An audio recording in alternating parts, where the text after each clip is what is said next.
الحمد لله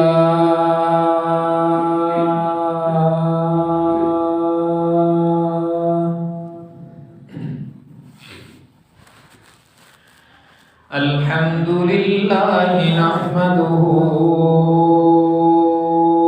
ونستعينه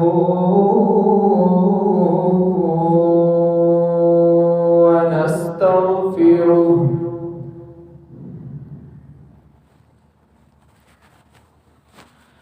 ونؤمن به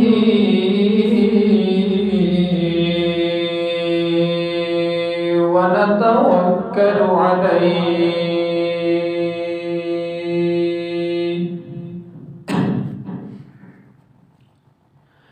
ونعوذ بالله من شرور أنفسنا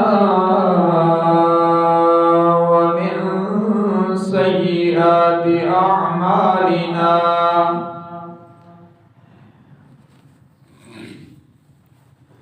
من يهده الله فلا مضل له ومن يضلله فلا هادي له ونشهد أن لا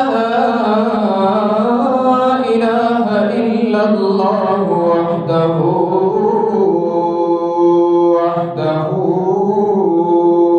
لا شريك له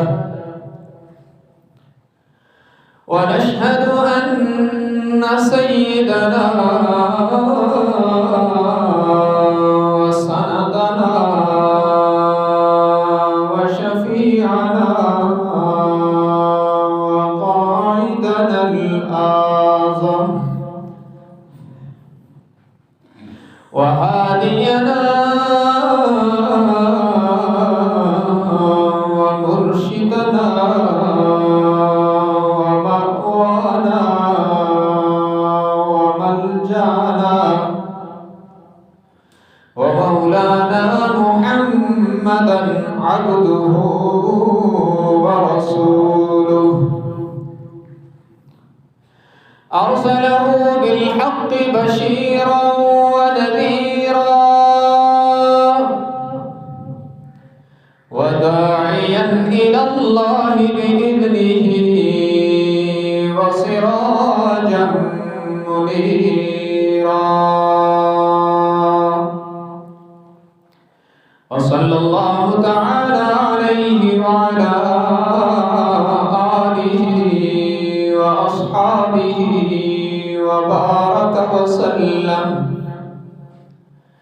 وبارك وسلم تسليما كثيرا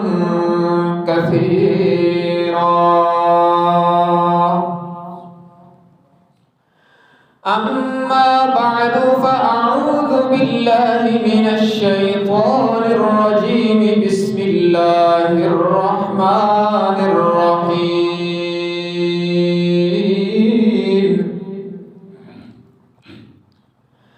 وما أبرئ نفسي إن النفس لأمارة بالسوء إلا ما رحم ربي إن ربي غفور رحيم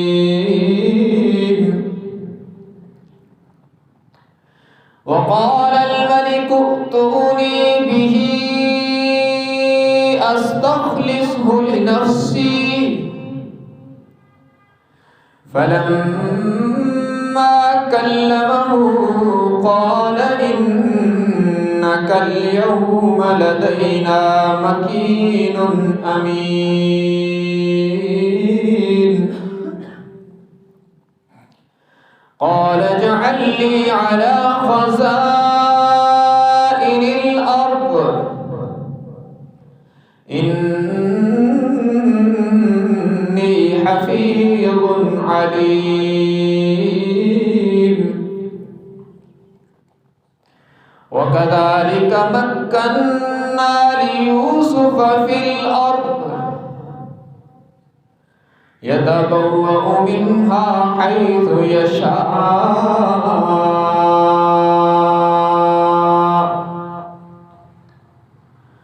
نصيب برحمتنا من نشاء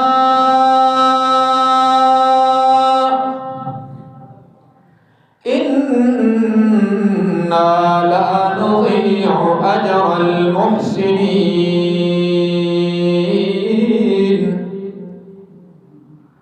ولأجر الآخرة خير للذين آمنوا وكانوا يتقون. وقال النبي صلى الله تبارك وتعالى عليه وسلم العين حق أو كما قال النبي صلى الله تبارك وتعالى عليه وسلم صدق الله وصدق رسوله النبي الأمي الهاشمي الأمين الكريم ونحن على ذلك لمن الشاهدين والشاكرين والحمد لله رب العالمين. إن الله وملائكته يصلون على النبي يا أيها الذين آمنوا صلوا عليه وسلموا تسليما. اللهم صل على محمد وعلى آل محمد كما صليت على إبراهيم وعلى آل إبراهيم إنك حميد مجيد. اللهم بارك على محمد وعلى آل محمد كما باركت على إبراهيم وعلى آل إبراهيم إنك حميد مجيد. حاضرین گرامی قدر،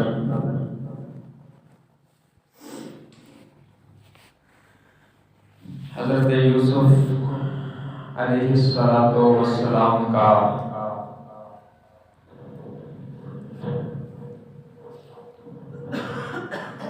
مبارک تذکرہ جاری ہے. آپ کے بہترین قصہ میں سے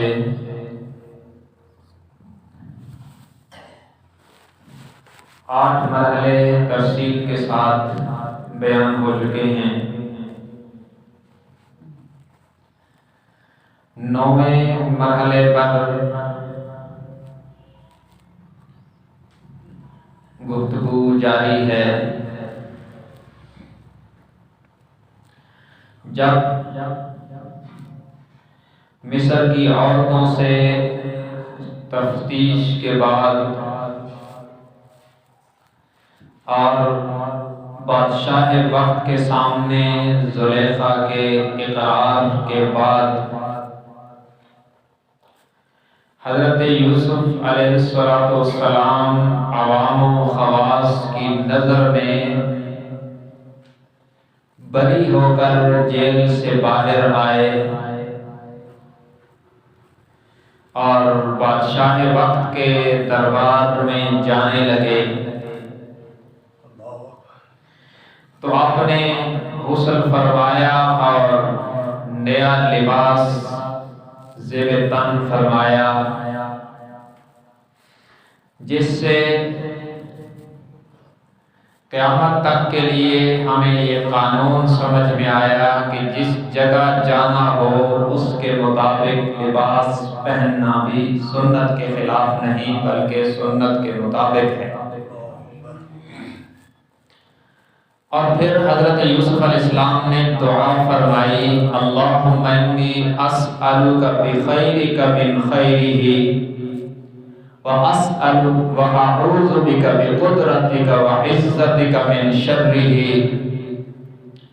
کہ اے اللہ میں تیری ذات سے تیری خیر کے ساتھ بادشاہ کی خیر کا بھلائی کا سوال کرتا ہوں، اور تیری عزت اور تیری قدرت کی پناہ میں آتا ہوں بادشاہ کے شر سے۔ اس سے یہ معلوم ہوا کہ کسی دنیاوی اسباب کے تحت کسی بڑے کے پاس جانا ہو تو اس کی خیر بھی اللہ سے طلب کرنی چاہیے کہ یا اللہ مجھے اس سے بھلائی پہنچے، اور اس کے شر سے پناہ بھی اللہ سے طلب کرنی چاہیے۔ اس انداز کے ساتھ حضرت یوسف علیہ السلام ریان ابن ولید جو اس وقت کا فرعون تھا اس کے دربار میں آئے اور وہاں اعلان کیا کہ وَمَا أُبَرِّئُ نَفْسِي إِنَّ النَّفْسَ لَأَمَّارَةٌ بِالسُّوءِ، کہ زلیخا کے بچھائے ہوئے فاسقانہ جال سے بچ جانا میرا ذاتی کمال نہیں تھا بلکہ میرے رب کی نظر کرم کا نتیجہ تھا۔ یہ انتہائی عاجزی بھرا جملہ تھا۔ پیغمبر کو روز اول سے اللہ پاکیزہ بناتا ہے اور گناہوں کو پیغمبر کے قریب بھی نہیں آنے دیتا۔ اس کے باوجود انہوں نے انتہائی عاجزی کا اظہار کرتے ہوئے گناہ سے بچنے کو اپنا کمال نہیں بتلایا بلکہ اللہ کے کرم کا نتیجہ بتلایا۔ اور یہاں ایک لفظ استعمال کیا، ان النفس لامارۃ بالسوء، کہ جو انسانی نفس ہے، جو انسانی طبیعت ہے، اس میں فطرتاً برائی کا جذبہ موجود ہے۔ اور قرآن کریم میں انسان کی اس فطرت کو 3 الفاظ کے ساتھ تعبیر کیا گیا۔ ایک ہے نفس امارہ جو یہاں ہے، اور ایک ہے نفس لوامہ جو سورہ قیامہ میں ہے۔ اللہ فرماتے ہیں لا اقسم بیوم القیامہ ولا اقسم بالنفس اللوامہ، کہ میں قسم اٹھاتا ہوں قیامت کے دن کی اور میں قسم اٹھاتا ہوں نفس لوامہ کی۔ اور تیسرا ہے نفس مطمئنہ جو سورہ فجر کے آخر میں ہے، یا ایتھا النفس المطمئنہ ارجعی الی ربک راضیۃ مرضیہ فادخلی فی عبادی وادخلی جنتی۔ نفس امارہ اس کو کہتے ہیں جو ہر وقت گناہ ہی چاہتا رہے۔ اولاً انسان کی فطرت میں یہ عنصر موجود ہے کہ اس میں گناہ کی تمنا ہوتی ہے، لیکن اگر یہ اپنے نفس کے تقاضوں کو دبانا سیکھ لے تو پھر اسی نفس کو اللہ لوامہ بنا دیتا ہے کہ اگر کہیں یہاں اس سے غلطی ہو جائے تو یہ نفس اسے ملامت کرتا ہے کہ تجھے یہ نہیں کرنا چاہیے تھا۔ اور یاد رکھنا، نفس لوامہ کا مل جانا، ایسی طبیعت کا بن جانا کہ گناہ پر ملامت اور پریشانی ہو، یہ بھی اللہ کی نعمت ہے۔ یہ نفس لوامہ بن جاتا ہے جب انسان تھوڑی سی کوشش کر کے شریعت پر عمل کرتا ہے، دین سیکھتا ہے، تو اس کی طبیعت میں گناہ کی نفرت پیدا ہو جاتی ہے اور اس کا ضمیر اسے بتاتا ہے کہ یہ نہ کر، اور اگر ہو جائے تو اس کا ضمیر اسے کہتا ہے کہ یہ تو نے غلط کیا ہے، توبہ کر۔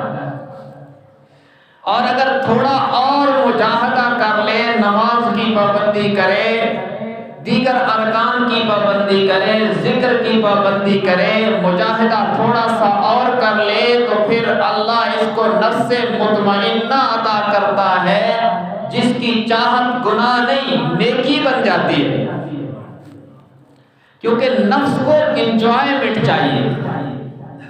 انسانی نفس، میں اپنے لفظوں میں کہوں، انسانی نفس چسکے کا عادی ہے، اسے گناہ کا چسکا ڈالیں گے تو یہ وہ لے گا، اسے ذکر کا اور نماز کا اور تلاوت کی حلاوت کا چسکا ڈالیں گے تو یہ وہ لے گا۔ اسے جدھر لگاؤ، جدھر محنت کرو، یہ اسی طرف چلتا ہے۔ اور یاد رکھنا، پیغمبر کا نفس شروع سے مطمئنہ ہوتا ہے۔ حضرت یوسف کا نفس کو نفس امارہ کہنا عاجزی کا اظہار ہے، یہ نہیں ہے کہ پیغمبر کا نفس بھی معاذ اللہ امارہ ہوتا ہے ہماری طرح، ایسا نہیں۔ انہوں نے عاجزی کا اظہار کیا کہ نفس تو برائی کا ہی تقاضا کرتا ہے، لیکن بچتا کون ہے؟ ان ربی الا ما رحم ربی ان ربی غفور رحیم۔ بچتا وہ ہے جس پر اللہ کی نظر کرم ہو جائے، اور میرا رب غفور بھی ہے، رحیم بھی ہے۔ غفور کا معنی یہ ہے کہ گناہ کرنے والوں کی توبہ قبول کر لیتا ہے، اور رحیم کا معنی یہ ہے کہ جب توبہ قبول کر لے تو گناہ کرنے والے سے گناہ کے آثار بھی مٹا دیتا ہے، کیونکہ گناہ کے آثار بھی تو ہوتے ہیں، بے برکتی، بے سکونی، بے اطمینانی۔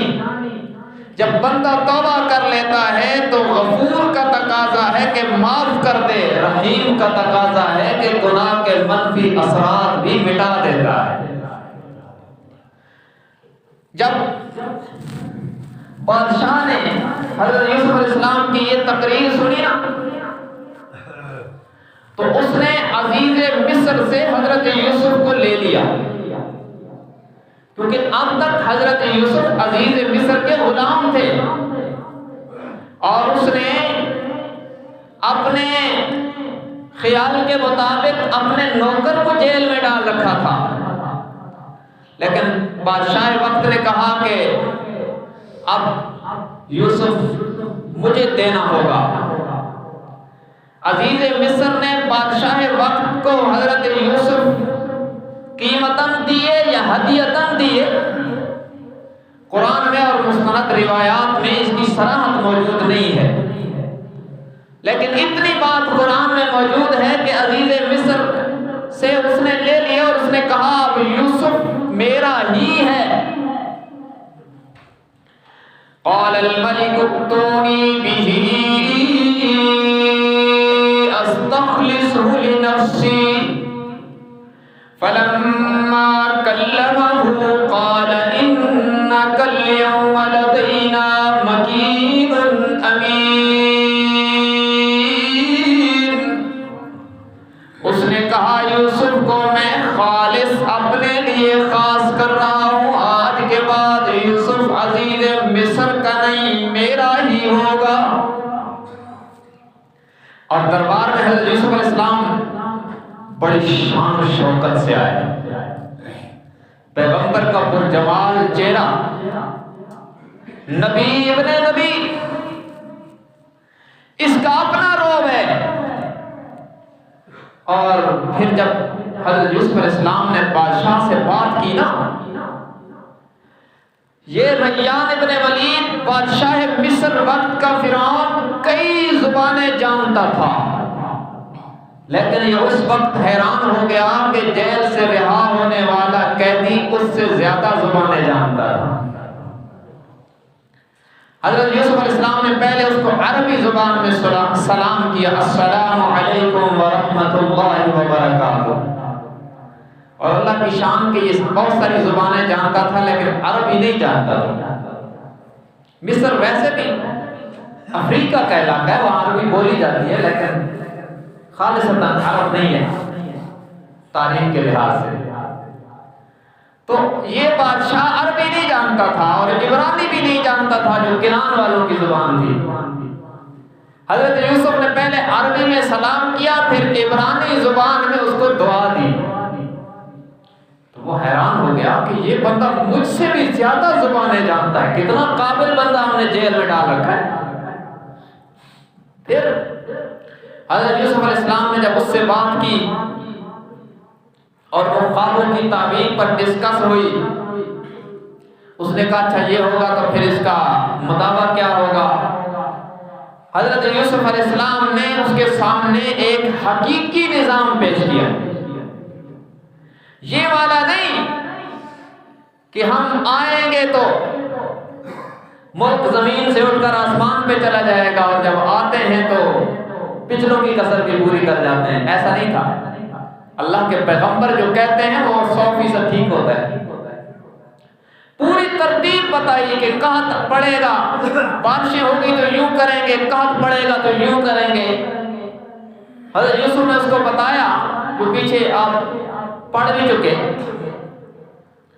کہ قحط جب پہلے 7 سال بارش ہوگی تو ضرورت کی گندم نکالیں گے، باقی خوشوں میں رہنے دیں گے، سارے اناج پھل فروٹ، اور پھر جب قحط پڑے گا تو پھر اس طرح تقسیم کریں گے کہ ہر سال ایک آدمی کو ایک اونٹ کے بوجھ کے برابر، جس کی مقدار اس دور کے مورخین 5 من بتاتے ہیں، وہ دیں گے اور کچھ اس کے بدلے میں کچھ پیسے بھی لیں گے۔ اس سے قوم کی ضرورت بھی پوری ہو جائے گی اور ہماری حکومت اور وزارت خزانہ میں پیسہ بھی جمع ہو جائے گا۔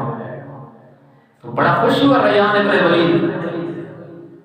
حضرت یوسف کی اس کلام نے اس پر بڑا ہی اثر کیا، اور کہتے ہیں کہ الانسان محبوب تحت لسانہ، انسان کی حقیقت اس کی زبان کے نیچے چھپی ہوتی ہے، جب وہ بولتا ہے نا تو اس کی اصلیت نکھر کے سامنے آتی ہے، پتہ چلتا ہے کہ یہ کس پائے کا بندہ ہے۔ وہ امام ابو حنیفہ رحمہ اللہ کا درس کا ایک لطیفہ مشہور ہے جس سے سمجھ میں آتا ہے کہ بندہ زبان سے کیسے پہچانا جاتا ہے۔ شاگردوں کا اور مریدین کا، مقتدیوں کا حلقہ ہوتا تھا اور امام صاحب مسائل بیان کرتے تھے اور پھر لوگ سوال کرتے تھے اور وہ جواب ارشاد فرماتے تھے۔ ایک بندہ بیٹھتا تھا جو سوال کرتا ہی نہیں تھا۔ امام صاحب نے ایک دن اس کو کہا کہ بھئی تم کوئی سوال نہیں کرتے، کوئی سوال تو تم ہی کیا کرو۔ اس نے کہا ٹھیک ہے۔ امام صاحب نے مسئلہ بیان کیا کہ روزہ طلوع فجر سے، جب صبح صادق ہوتی ہے اس سے روزہ شروع ہوتا ہے، جب سورج غروب ہوتا ہے تو روزے کا ٹائم ختم ہو جاتا ہے۔ اس نے کہا اگر سورج غروب ہی نہ ہو تو پھر کیا کریں گے؟ تو امام صاحب نے فرمایا کہ اچھا بات سمجھ میں آ گئی، تیرا چپ رہنا ہی اچھا ہے۔ تو لوگ گفتگو سے پہچانے جاتے ہیں کہ یہ کس درجے کا بندہ ہے، اور پھر میری اور آپ کی گفتگو یہ تو کسی درجے میں نہیں، کیا بہترین گفتگو ہوگی جو اللہ کے پیغمبر نے کی ہوگی۔ تو عزیز مصر کو حیران کر دیا حضرت یوسف۔ اس نے فوراً کہا اِنَّكَ الْيَوْمَ لَدَيْنَا مَكِينٌ أَمِينٌ، آج کے بعد آپ ہمارے دربار میں معتبر اور دیانتدار کے طور پر شمار کیے جاؤ گے۔ اور عزیز مصر اس وقت کا فرعون جو حضرت یوسف پر ایمان لایا اور پھر حضرت یوسف کی زندگی میں اس کی وفات ہوئی، صحابی بنا حضرت یوسف کا، انتہائی سمجھدار تھا۔ اتنی گفتگو سننے اور متاثر ہونے کے بعد بھی فوراً حضرت یوسف کو چارج نہیں دیا، 1 سال تک تجربہ کیا. یوں نہیں کہ وہ 10 وزیر خزانہ بدلنے پڑے کہ یہ فٹ نہیں آ رہا دوسرا لگائیں، وہ فٹ نہیں آ رہا تیسرا لگائیں، وہ فٹ نہیں آ رہا چوتھا لگائیں. وہ ایسا نہیں تھا، سمجھدار آدمی تھا. 1 سال تک دیکھتا رہا اور اسے حضرت یوسف کے کلام سے اور 1 سال کے تجربے سے اندازہ ہوا کہ یہ بندہ انتہائی سمجھدار، زیرک اور قابل انسان ہے. حضرت یوسف نے اس کو کہا کہ مجھے وزیر خزانہ بنا دو، لیکن اس نے وزیر خزانہ نہیں وزیر اعظم بنا دیا. اور کچھ عرصے کے بعد اس نے کہا کہ وزیر اعظم بھی تم ہو، بادشاہ بھی تم ہو، میں بس اللہ نہیں کروں گا. سارا اختیار حضرت یوسف کے ہاتھ میں دے دیا اور کچھ عرصے کے بعد پھر حضرت یوسف کی زندگی میں اس کا انتقال ہو گیا.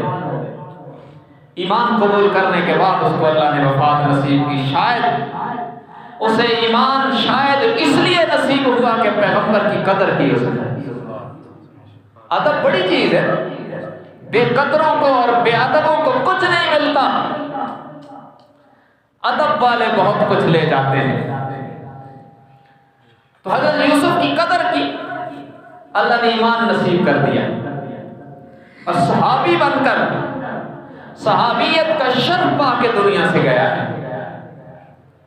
حضرت یوسف جب مصر کے مطلق العنان بادشاہ، اسٹیبلش حکومت ہے ان کی، اللہ نے اس کو بیان کیا. اور اگر اس پس منظر میں آپ دیکھیں حضرت یوسف کی پہلے والی زندگی، بھائیوں نے کنویں میں ڈالا اور پھر قافلے والوں نے نکالا اور بھائیوں نے اس قافلے کو بیچا اور پھر زنجیریں لگی، بیڑیاں پہنائی گئی اور پھر زلیخا نے گناہ کا جال بچھایا، اللہ نے وہاں سے بچایا، انہوں نے جیل میں ڈالا.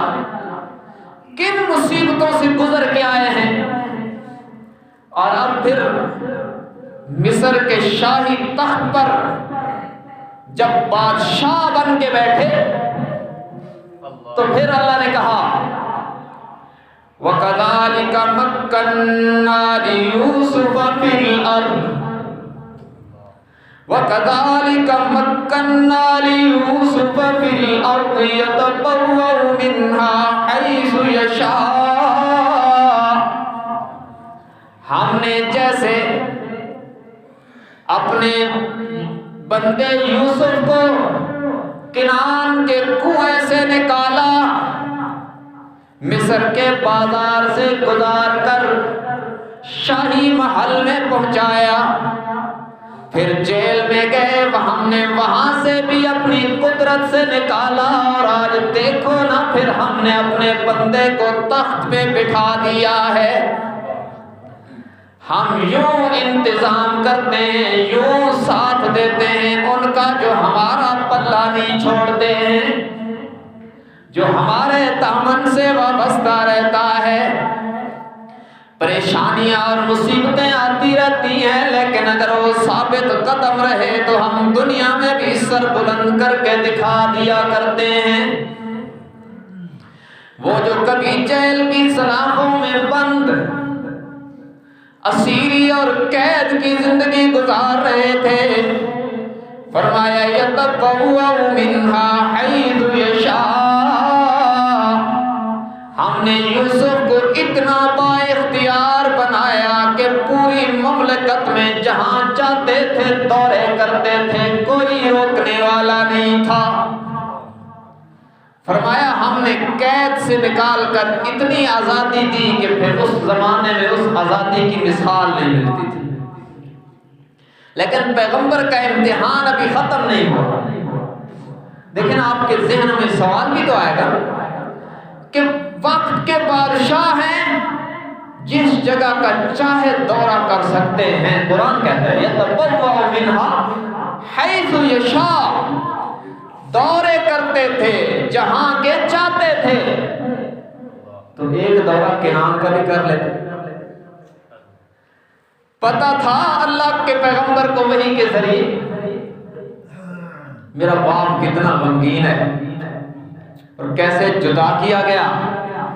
تو ایک دورہ کنان کا بھی کر لیتے نا، مگر پیغمبر کا بادشاہ بن کر با اختیار ہو کر بھی امتحان ہے. اللہ نے کہا میرے نبی ہر جگہ جا سکتے ہو، والد کو بھی نہیں ملنا، ابھی ان کا امتحان باقی ہے، صبر کرو. اور جیل والا صبر اتنا مشکل نہیں تھا جتنا یہ تھا، کیونکہ وہاں تو اختیار ہی نہیں تھا، جیل کی سلاخوں میں بند ہے.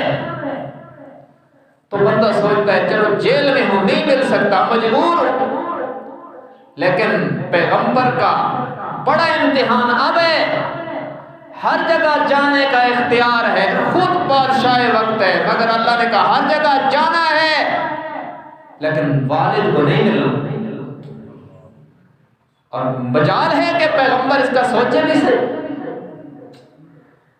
سر تسلیم خم ہے اس پر جو پروردگار کا آرڈر ہے. نہیں کیا کنان کا دورہ کہ لبیک یا رب. اور یہ مومن کی معراج ہے، اور پیغمبر تو ایمان کے سب سے اعلیٰ درجے پہ ہوتا ہے کہ بندہ کہے لبیک یا رب، کہ یا اللہ حاضر، جو حکم ہے اس پر سر جھکا ہوا ہے.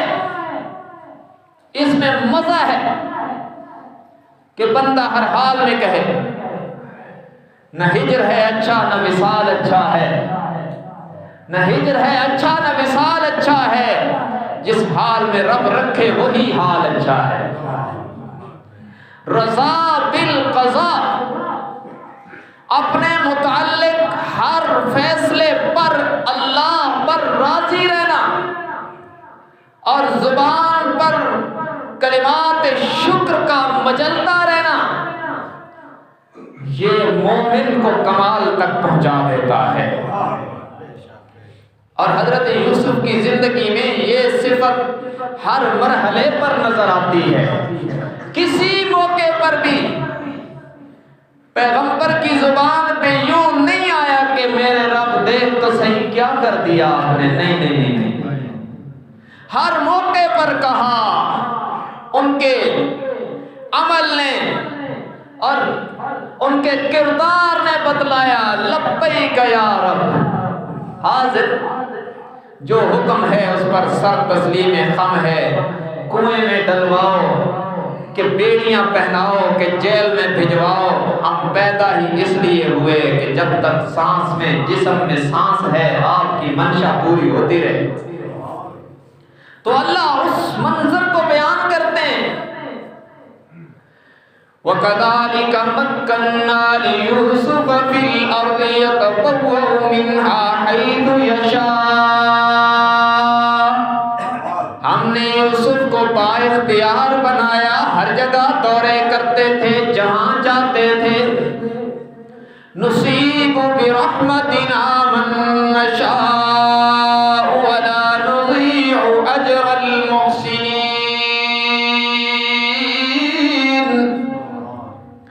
فرمایا ہم رحمتوں کی بارش کر دیتے ہیں جس پر چاہتے ہیں،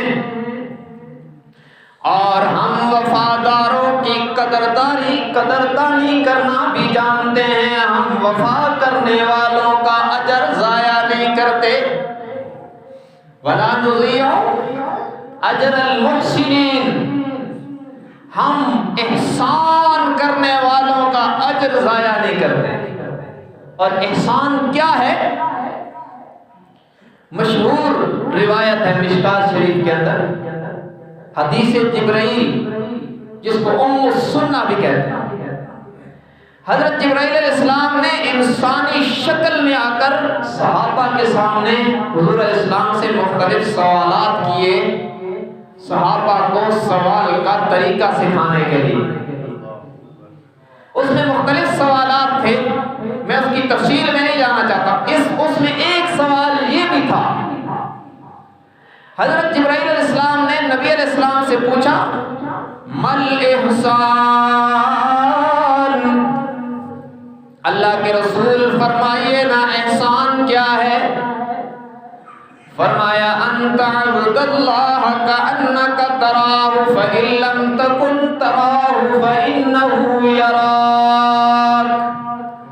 احسان یہ ہے کہ تو اس حال میں عبادت کر گویا کہ تو اللہ کو دیکھ رہا ہے، اور اگر یہ کیفیت پیدا نہ ہو تو یہ کیفیت تو پیدا کرنا کہ تیرا رب تجھے دیکھ رہا ہے۔ اور اگر احسان کی اس صفت کو کمال درجے میں دیکھو تو جناب یوسف کی زندگی میں نظر آتی ہے۔ جب زلیخا نے سارے دروازے بند کر کے گناہ کا جال بچھایا تو فوراً جناب یوسف نے کہا معاذ اللہ، اللہ سارے دروازے بند ہیں لیکن تیرا دروازہ تو کھلا ہے، نہ کبھی بند نہیں ہوتا، میری نظریں اب بھی تجھ پر ہیں، مجھے تو ہی بچا لے۔ انہو ربی احسن مثوائی انہو لا یفلح الظالمون۔ زلیخا کے بچھے ہوئے جال کے سامنے اپنے رب کا ذکر کر کے بتلا دیا، رے نادانوں میری نظر ہر حال میں رب پہ ہوتی ہے، میرا اللہ جو دیکھ رہا ہے۔ اور جب ساریوں نے مل کر کہا تجھے اپنی مالکہ کا کہنا ماننا چاہیے، تو پھر کہا رب السجن احب الی مما یدعوننی الیہ۔ میرے رب پہلے ایک زلیخا تھی، اب ساری مل گئی ہے، لیکن اب بھی دروازہ تیرا کھٹکھٹا رہا ہوں، تیرے علاوہ میرا کوئی نہیں۔ اور پھر جب جیل میں قیدیوں نے تعبیر پوچھی تو تعبیر بتلانے سے پہلے انہیں اپنے رب کا تعارف کروا ڈالا۔ اور پھر جب سارے الزامات سے بری ہو کر جیل سے باہر آئے ہیں تو تب بھی کہا یہ سب کچھ میرا کمال نہیں، میرے رب کی نظر کرم کا نتیجہ ہے۔ اس کو احسان کہتے ہیں، ہر حال میں نظر اللہ پر ہے۔ اللہ فرماتے ہیں وَلَا نُضِيعُ أَجْرَ الْمُحْسِنِينَ، جس کی نظریں یوں ہمارے اوپر لگی ہوتی ہیں نا، اس محسن کا اجر ہم ضائع تو نہیں کرتے، ہم اس کی قدردانی دنیا والوں کو بھی دکھا دیتے ہیں۔ اور پھر ایک اور جملہ کہا، اور یہ اس سے بھی عجیب ہے، سمجھنے کی ضرورت ہے۔ فرمایا وَلَأَجْرُ الْآخِرَةِ خَيْرٌ لِّلَّذِينَ آمَنُوا وَكَانُوا يَتَّقُونَ۔ یہ تو دنیا کا اعزاز ہے، یہ تو دنیا کا اعزاز ہے کہ ہم نے مصر کے قیدی کو مصر کا بادشاہ بنا دیا۔ جو اعزاز آخرت میں ہم دیں گے وہ اتنا بڑا ہوگا کہ کسی انسان کے دل میں اس کی بڑائی کا خیال بھی نہیں گزرا ہوگا۔ وَلَأَجْرُ الْآخِرَةِ خَيْرٌ، اور کاش کہ عربی کا آپ کو پتہ ہوتا کہ اس لفظ میں کیا طاقت ہے۔ خیر، اس کا مطلب یہ ہے کہ دنیا کا یہ اعزاز تھوڑا سا ہے، آخرت کا اجر اتنا بڑا ہوگا کہ اس کی بڑائی کے لیے دنیا والوں کے پاس لفظ ہی کوئی نہیں۔ اس سے معلوم ہوا کہ نیکی کا اجر، اس کی کچھ جھلک اللہ دنیا میں بھی دیتا ہے، اصل اجر آخرت میں دے گا ایمان والوں کو اور پرہیزگاروں کو۔ مجھے ایک بندے نے کہا کہ نیکی کا سارا اجر اللہ دنیا میں کیوں نہیں دے دیتا؟ ہمیں تو جلدی ہے، ہم چاہتے ہیں کہ سارا نہیں تو آدھا ہی دے دیتا۔ میں کہا اے نادان، آخرت کا اجر دنیا میں سما ہی نہیں سکتا۔ اسے یوں سمجھے، 8 GB کے میموری کارڈ میں آپ 128 GB کو ڈالنا چاہیں تو آ سکتی ہے؟ نہیں آ سکتا۔ ادھر جگہ تھوڑی ہے، ادھر مال زیادہ ہے، اور یہ مثال تو بلا تشبیہ ہے نا۔ آخرت کا اجر کتنا بڑا ہوگا، جنت کی ایک حور اگر دنیا میں تھوک ڈالے تو سارے سمندر میٹھے ہو جائیں۔ تو پھر سب سے آخر میں جو بندہ جنت میں جائے گا، اللہ کے نبی نے فرمایا میں اس کو جانتا ہوں، اس کا قبیلہ بھی جانتا ہوں۔ ظاہر ہے وحی کے ذریعے سے اللہ نے بتلایا ہوگا۔ جو سب سے ادنا جنتی ہوگا نا، اس کو جو جنت ملے گی وہ دنیا سے 10 گنا زیادہ ہوگی۔ تو آخرت کا اجر یہاں کہاں سما سکتا ہے؟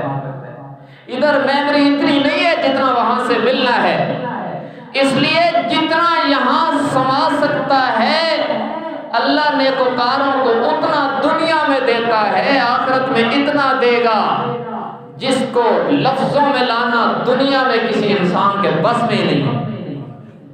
ولا خطر فی قلب بشر، کسی دل میں اس کا کھٹکا بھی نہیں آیا۔ ولا عین سمعت ولا اذن سمعت ولا عین رأت، نہ کسی کان نے وہ سنا اور نہ کسی آنکھ نے وہ دیکھا ہے کہ اس کی کیفیت کیا ہوگی۔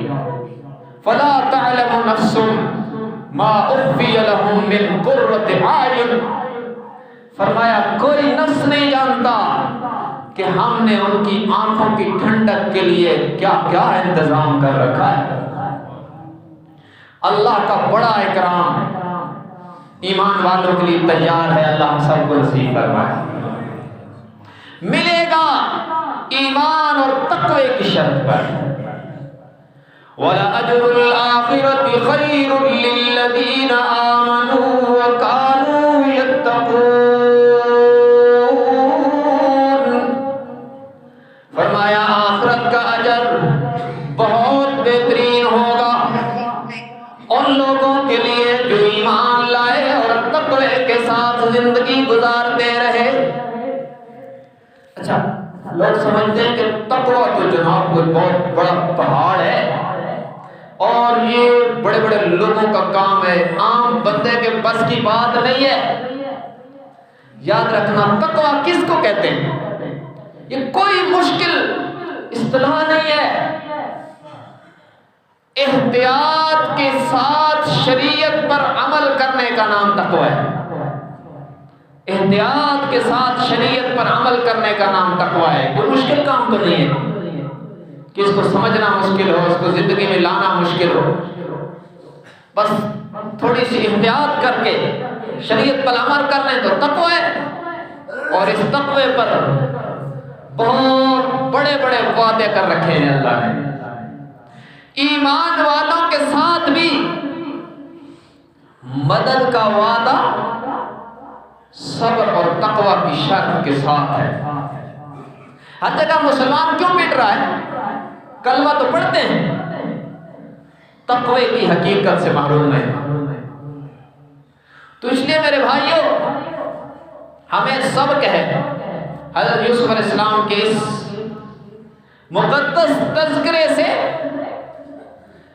ان کا قصہ سنا کر اللہ ہمیں یہ بتلانا چاہتے ہیں کہ میرے پیغمبر نے صبر کیا، تقوی اختیار کیا۔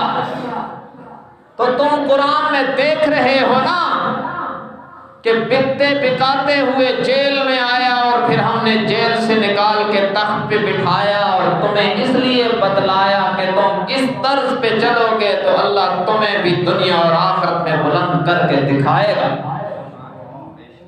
اگرچہ ظاہر اسباب کچھ بھی ہو، ہم مسلمان ہیں اور ہمارا عقیدہ ہے کہ اللہ ذلت کے نقشوں میں عزت پیدا کر سکتا ہے۔ یہ عزت کا نقشہ تو نہیں تھا نا کہ بھائی دھکے مار کے کنویں میں ڈال رہے ہیں، اور یہ بھی عزت کا نقشہ تو نہیں تھا کہ قافلے والے خرید کر زنجیر پہنا کے لے جا رہے ہیں، اور یہ بھی بظاہر عزت کا نقشہ نہیں تھا کہ مصر کی بازار میں پولی لگی ہوئی ہے حضرت یوسف کو خریدنے کے لیے، اور یہ بھی بظاہر عزت کا نقشہ تو نہیں تھا کہ اپنی مالکہ کے ساتھ معاذ اللہ برائی کے الزام کے جرم میں حضرت یوسف کو جیل میں ڈال دیا گیا۔ نقشے سارے عزت کے نہیں تھے، لیکن انہی نقشوں میں اللہ نے انتظام چلا کر یوں کیا کہ سارے ذلت کے نقشوں کو توڑ کر اللہ نے اپنے پیغمبر کو عزت کے ساتھ جیل سے نکال کر تخت پہ بٹھا کر فرمایا وَلَا نُضِيعُ أَجْرَ الْمُحْسِنِينَ، ہم وفاداروں کے ساتھ یوں نبھا کے دکھایا کرتے ہیں۔ اور پھر کہا کہ یہ ہے دنیا کا تعاون، ہم اپنوں کے ساتھ یہ تعاون دنیا میں کرتے ہیں، آخرت میں جو ان کا اکرام عزت اور جو ان کو پروٹوکول دیں گے نا وہ تو کسی کے وہم و گمان میں بھی نہیں۔ یہ سبق ہے۔ اور جنہوں نے بھی دین پر چلتے چلتے گزار دی، اللہ نے دنیا میں بھی ان کو سر بلند کیا، آخرت میں بھی انہی کو سر بلند کرے گا۔ انہی میں یہ آپ کے اس ضلع کے قاری سعید شہید رحمت اللہ تعالی علیہ، اللہ کی قبر پر کروڑوں رحمتیں برسائے۔ ساری زندگی جب سے ہوش سنبھالا صحابہ صحابہ صحابہ کرتے گزار دی، اور پھر ایک وقت آیا کہ انہی صحابہ پر جان بھی نثار کر دی۔ ہم سلام کرتے ہیں آج بھی ان کی شہادت کو، ان کی قربانیوں کی تحسین کرتے ہیں، جنہوں نے ابو بکر عمر عثمان و علی پر امی عائشہ پر جان نثار کی ہے۔ ہمارا عقیدہ ہے کہ قیامت کے دن ابو بکر کے لیے جب جنت کے 8 دروازے کھلیں گے تو ابو بکر ذوق وفا رکھنے والا انسان ہے، وہ کہیں گے یا اللہ میں جنت میں جا رہا ہوں، جو میرے لیے مرے تھے انہیں بھی میرے ساتھ بھیج دو۔ تو بڑا درجہ پایا ہے ان کے مشن کو آگے بڑھانے کے لیے۔ یہ 28 جنوری بروز جمعرات یہ تلنگانہ کے اندر ایک عظیم الشان کانفرنس ہو رہی ہے، دن 12 بجے سے لے کر عصر تک یہ ٹائم ہے۔ مولانا محمد احمد لدھیانوی صاحب متدل العالی اور دیگر جو جماعت کے بڑے بڑے اکابر ہیں وہ اس میں خطاب فرمائیں گے، تو آپ حضرات اس کانفرنس میں بھی ضرور شرکت فرمائیں۔ ایسی جگہوں پہ جانا بھی باعث سعادت ہوتا ہے، اور اس طرح کے جو لوگ اس مشن پر قربانیاں دے گئے ہیں ان کی خدمات کو خراج تحسین پیش کرنا بھی باعث سعادت ہے۔ بہرحال اس کانفرنس میں شرکت کی اپیل ہے، کانفرنس کی انتظامیہ کی طرف سے بھی ہماری طرف سے بھی، اور حضرت یوسف علیہ السلام کا تذکرہ جاری ہے انشاءاللہ۔ آئندہ جمعہ کے خطبہ میں اللہ نے زندگی اور توفیق عطا فرمائی تو حضرت یوسف علیہ السلام کے قصے کا 10واں مرحلہ شروع کریں گے۔ 9 مرحلے مکمل ہو گئے، اور 13ویں پارے کے پہلے رکوع کے اختتام تک ہماری بات ہو گئی۔ 13ویں پارے کے دوسرے رکوع سے 10ویں مرحلے سے انشاءاللہ اس مبارک تذکرے کو شروع کریں گے۔ اللہ تبارک و تعالی ہمیں قرآن و سنت کی صحیح سمجھ اور اس پر عمل کی توفیق عطا فرمائے۔ وآخر دعوانا الحمدللہ رب العالمین۔